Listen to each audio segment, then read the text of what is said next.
Nous revoilà dans cet épisode absolument génial, consacré, dans cette série absolument géniale consacrée au HTML, au CSS, et là en plus particulièrement en ce moment, au CSS. Reprenons les morceaux ensemble, recollons les morceaux ensemble.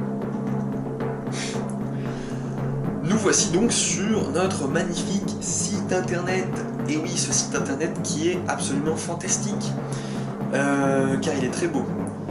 Nous en étions à comment on applique du style à des différentes balises HTML. Comme tu l'as fait remarquer très justement à la fin de l'épisode précédent, mais comment j'applique des styles à certains éléments particuliers? Eh bien, mon garçon, c'est très simple. Nous allons employer deux nouveaux attributs, qui sont les attributs ID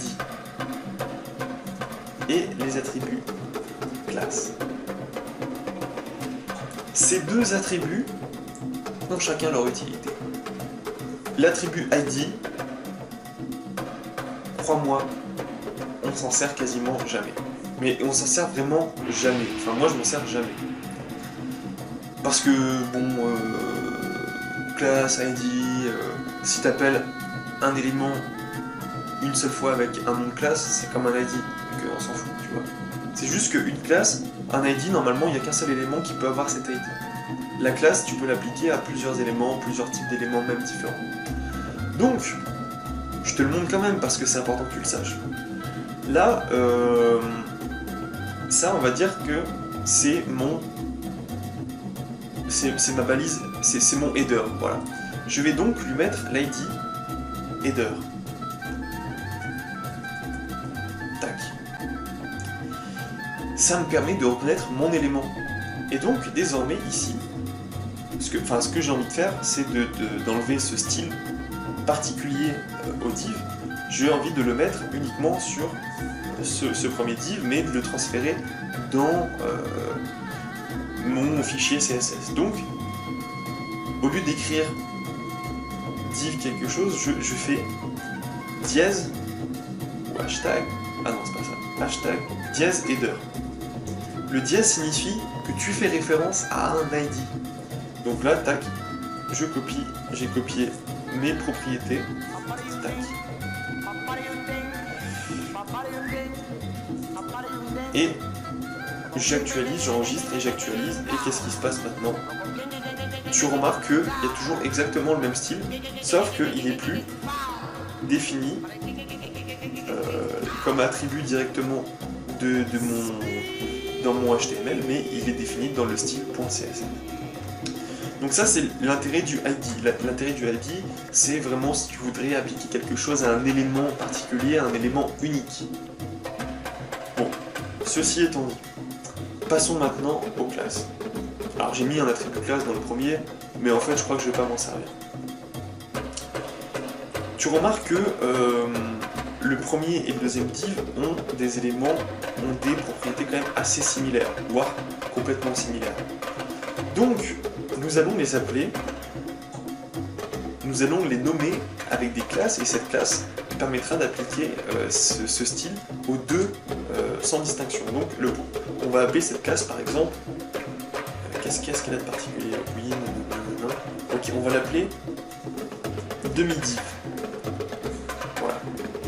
J'applique, je nomme également mon deuxième, oui, tac, comme ça, mon deuxième div, et puis je vais supprimer en fait le style, ici, tac, tac, tac, pareil ici, tac,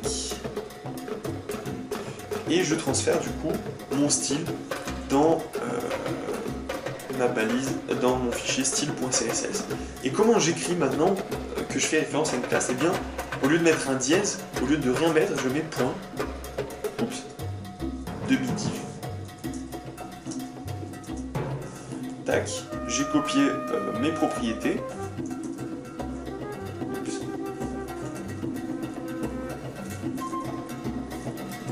Et j'actualise, même principe, le style est toujours là, et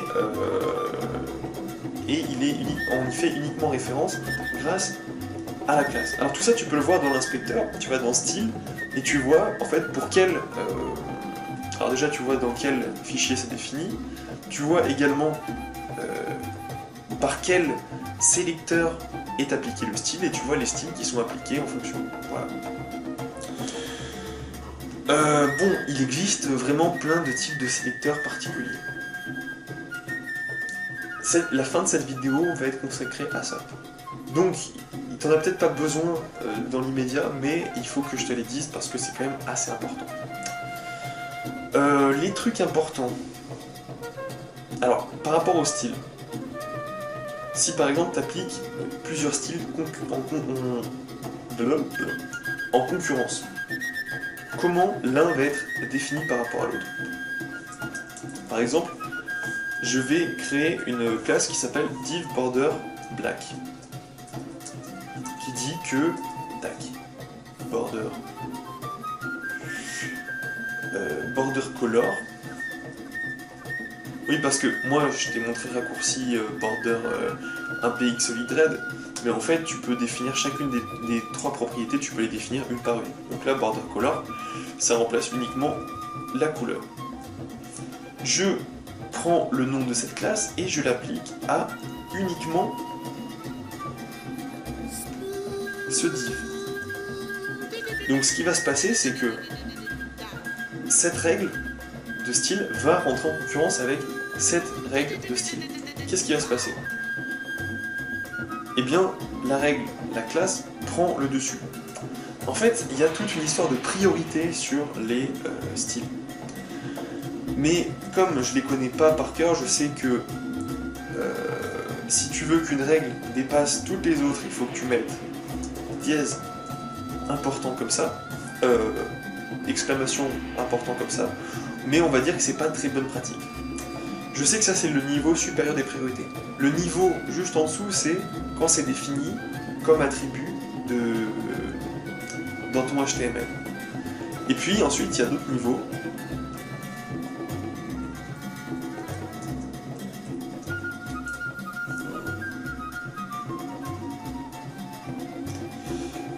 CSS Selector plutôt. Mozilla Developer Network a tout le temps les bonnes informations. Voilà, donc tac. Donc the important exception a le premier mot. Il ne parle pas des styles inline, donc des styles avec les attributs, mais il parle des autres sélecteurs. Donc la priorité la plus faible, c'est quand tu sélectionnes avec le nombre d'éléments, donc dans mon cas div. Et puis le deuxième niveau de priorité, c'est quand tu mets des classes. Donc c'est pour ça que le bord est devenu noir et il n'est pas resté rouge. C'est parce que la règle définie dans les classes est plus importante. Et ensuite, les IDE prennent le dessus. Et après, il y a une autre petite spécificité à savoir, c'est que tu peux sélectionner les différents niveaux d'imbrication des éléments à l'intérieur. Donc par exemple, tu veux que tous les P qui sont à l'intérieur des div border black, alors attends, on va passer un autre P dans un demi-div qui n'est pas un div border black. On va même appeler ça div black div red text. Tu vas voir, en fait ce que je veux te montrer ici, c'est que non, je vais plutôt remplacer ça par une couleur rouge, mais je veux pas que tout mon texte à l'intérieur soit rouge. Sinon regarde, je te montre un petit peu. T'as rien compris à ce que j'ai dit, c'est normal, mais tu vas comprendre avec les images. Donc j'ai inventé div text red. Si je mets color, donc color c'est la couleur du texte, en même temps tu vois j'en profite pour t'apprendre 2-3 petits trucs, je mets color red, regarde, le P et le B, alors attends, div red, ah oui c'est parce que, tu vois je te dis, le plus compliqué dans ce travail, c'est de comprendre pourquoi les choses marchent pas. Parce que tu crois que tu fais bien, mais en fait, rarement.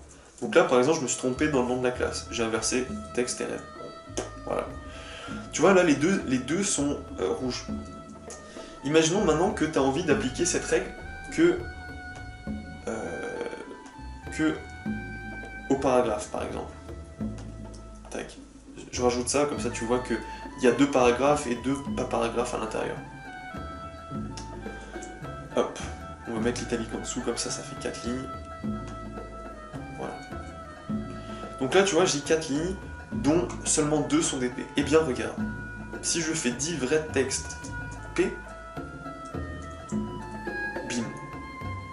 Je sélectionne uniquement les P qui sont inclus dans un bloc, dans une balise, dont le nom qui porte la classe div red text.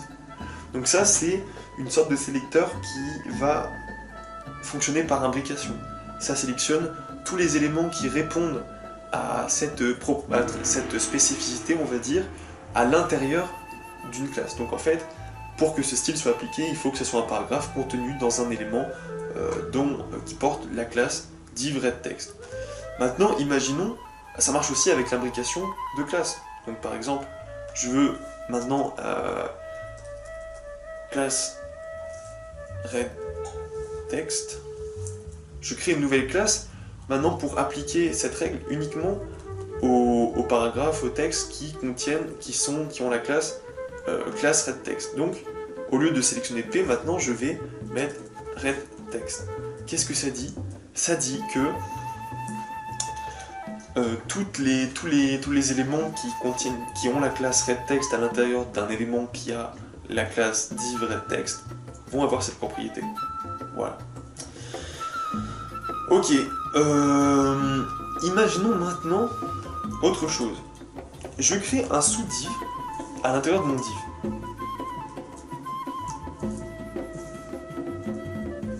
Tac.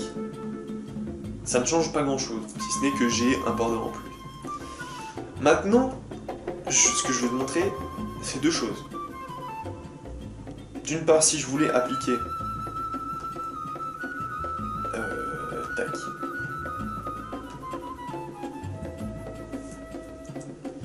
Si je voulais appliquer la propriété readText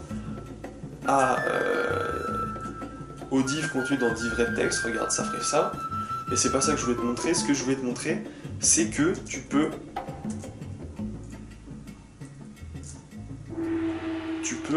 tac, imbriquer comme ça sur des niveaux infinis. Voilà. Donc là, j'ai sélectionné que les readText qui sont contenus dans un div qui est contenu dans un div readText. A l'inverse, si j'enlève le div ici, on est d'accord que tous les readText, donc là il y en a deux, vont être en rouge. Voilà, donc ça remet celui-ci en rouge. Si je veux sélectionner que les descendants directs, donc juste au niveau d'imbrication inférieur, je peux mettre ce petit signe inférieur ou supérieur, ça dépend dans quel sens tu le regardes. Et là, qu'est-ce qui se passe? Je sélectionne que le niveau d'imbrication en dessous. Je sélectionne que ce qui est à ce niveau, tu vois. Tac, tac, tac. Comme ça, c'est un niveau en dessous, ça n'est pas sélectionné. Donc là, on rentre dans des sélecteurs de plus en plus spécifiques. Et plus c'est spécifique, plus le niveau de priorité est haut. Par exemple, si je veux faire en sorte que mes borders deviennent plus puissants, eh bien je vais spécifier les divs par exemple, et je vais leur dire, ok, les divs qui sont div border black ont en fait la propriété rouge.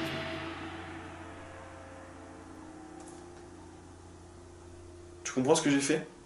Moi je t'avoue que je me suis perdu. Bon, tout ça pour dire qu'il y a plein de types de sélecteurs différents. Il y en a même qu'on appelle des pseudo-sélecteurs, je te le montre rapidement. Ils commencent par 2 points, et ensuite le nom de la propriété. Par exemple, là j'ai envie d'appliquer ce style de bord rouge uniquement au premier descendant, au premier div de cette liste de div. En gros, le premier enfant du parent, qui est un div, je vais lui appliquer cette propriété. Donc je fais div first child, et là normalement, seul le premier aura les propriétés contenues ici. Ça fonctionne? Voilà. Donc encore une fois, il y a beaucoup de sélecteurs CSS. Tu peux les trouver sur l'internet évidemment. Tac, sélecteur CSS, donc tu as des sélecteurs basiques, le nom, le type d'élément, donc div, body, machin.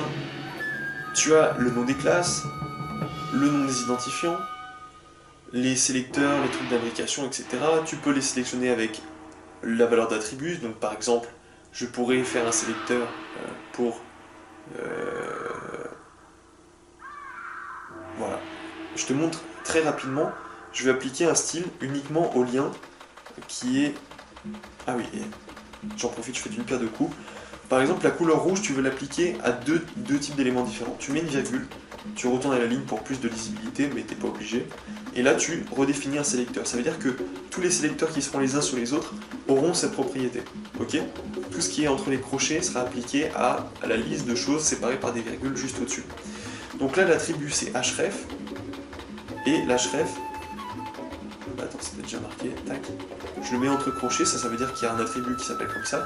Et normalement... Voilà. Comme le lien a un attribut href égale Amazon machin, eh bien ça l'a sélectionné, ça lui a appliqué le style. Tu vois? Voilà.